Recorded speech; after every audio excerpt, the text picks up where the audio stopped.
Hello, my name is Lauren Varela, and today I will be explaining the importance of disability rights and disability rights movement. According to the World Health Organization, about 1 billion people, or approximately 15% of the population, experience some form of disability. This statistic not only highlights the prevalence of disability in our community, but also underscores the ongoing challenges that individuals in this community face in everyday life and when accessing basic human rights. Today, I will be advocating for the disability community and the disability rights movement by establishing the historical context behind the disability rights movement, and also by exploring some of the current challenges that they face today, as well as exploring the impacts that the disability rights movement has had on the community, and lastly by explaining the importance of advocacy efforts and advocacy groups in furthering the disability rights movement. Now I will be moving on to explaining the historical context behind the disability rights movement. The disability rights movement started with the early initiatives of the deaf and blind communities. This is the area that the disability rights movement chose to first focus on, beginning with the establishment of Braille and the implementation of it in education systems around the world. Next, I chose to include a monumental piece of legislation for the disabled community, which was the Rehabilitation Act of 1973, which was passed by Richard Nixon here in the United States.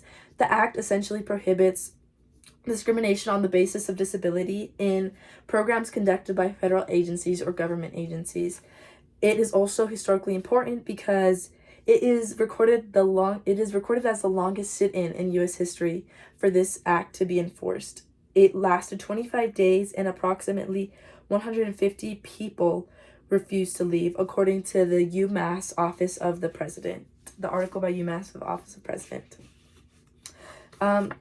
Next, I will be explaining the American Disabilities Act, or the ADA of 1990, which ensured civil rights for many marginalized groups here in the United States. It begins with an overview of many ways that the disabled community is discriminated against here in America and how future laws will address these problems, according to Andrew Polling in Forbes magazine and UMass the Office of the President. Essentially, the goal of this act was to promote equal opportunity, full participation in independent living and economic self-sufficiency for all Americans with disabilities. Lastly, I chose to include the ratification of the UN Convention on the Rights of Persons with Disabilities, which took place 2007 and was enforced 2008 by 186 countries and was led by European countries, and as the United States chose to sit on the back seat in this one, unfortunately. However, this convention led to a shift from a medical perspective when dealing with legislation for disabled people to social framework. So this basically means instead of viewing these individuals as objects or as people in need of institutionalization, they shifted it to subjects of governments and communities that should be secure under the rule of law and should have basic human rights as well as all the rest of the communities. Now I'll move on to explore some of the current challenges that they face today, including some of the medical and healthcare discrepancies and accessibility problems. They have one of the highest rates of inaccessibility to the proper healthcare provisions that they need to support themselves. And also, they lack accessibility in forms of physical architectural structures and buildings. As there's also a discrepancy in access to sexual and reproductive health, as they often go overlooked, and it is one of the main focuses of the UN when establishing some of the current challenges today for the disabled community. There's also a current legal and policy gap found between the disabled community. There's a delayed implementation of the UN's CRDP policies, as I had previously stated, especially in Ireland, one of the European countries with the lowest implementation of it. And also, there is a huge discrepancy of wealth between the disabled community and the non-disabled community. disabled community usually finds themselves with the highest rates of poverty, as they have the hardest time to find employment, and are also the first to lose their jobs and face many systematic barriers when being hired. Especially in the face of emergencies such as the COVID-19 pandemic, and they were the first to lose their jobs and the last to be hired. So there's also discrepancy in education. They lack resources. There's segregation between the disabled community and non-compliance with accessibility laws and inclusive practices. And there's also very much stigmatization between these ableism and discrimination, ongoing stereotypes that further the negative notion that they are not equal to us, and it further drives discrimination against the disabled community.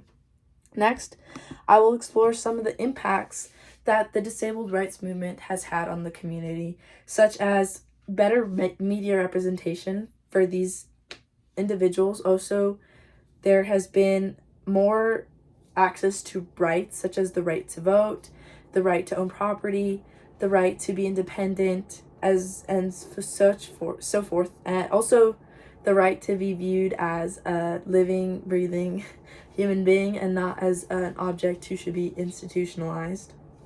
They have access to welfare. There's overcoming of stereotypes.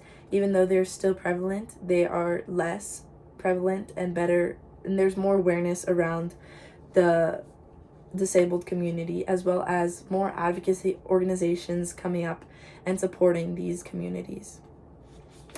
Now I will discuss some of the importance of advocacy efforts and organizations for this community. They change societal attitudes on the disabled community. As I previously stated, they bring awareness to the communities and change the society's perspective on them. They also promote disability rights as basic human rights, as I've previously stated. They are proponents of treating them as human equals and giving them as best of quality of life as possible. They help in progressing legal policies. With the UN Convention, they were the ones that were proponents of pushing a medical framework to a societal framework, and also they were involved in much of the legislation. And that is another discrepancy that the disability community finds, is that they are not included in making legal choices for themselves and are excluded from legislation processes, which is something that needs to be fixed. And lastly, I will establish some of the most known disability groups, including the APD, the SINS Invalid from California, the ADAPT program, and lastly, the Disability Rights in Education and Defense Fund.